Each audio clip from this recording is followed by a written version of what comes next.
የገናን በዓል በልዩ መንገድ እንዳከብር የረዳኝን አንድ ታሪክ ላጫውታችሁ። ባለልደቷ ሚጡ ከእንቅልፏ የቀሰቀሳት ቤት ውስጥ የነበረው ጫጫታ ነበር።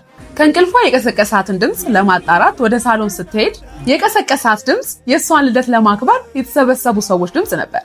የእሷን ልደት ለማክበር የተሰባሰቡ ሰዎች መሆናቸውን ስታውቅ በጣም ደስ አላት። የተለያየ ክፍል እየተዘዋወረች ብትመለከትም ለእሷ ትኩረት የሚሰጣት አንድም ሰው አላገኘችም ነበር። እርስ በራሳቸው ይጨዋወታሉ፣ ይሳሳቃሉ፣ ይበላሉ፣ ይጠጣሉ።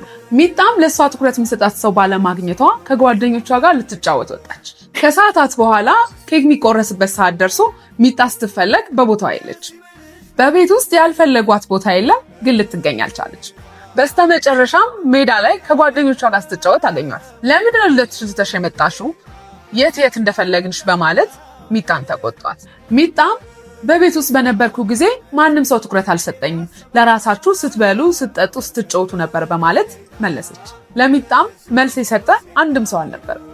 ባለልደቱ ተገልጦ ለመሆኑ የማን ልደት ነው ቢለን መልስ መስጠት የምንችል ስንቶቻችን ነን? የምናፍርስ። እኛም የክርስቶስን ልደት ስናከብር ከሚበላው፣ ከሚጠጣው፣ ከጨዋታው ባሻገር ትኩረት ማድረግ ያለብንን ነገር እንዳንረሳ። መልካም በዓል ይሁንላችሁ።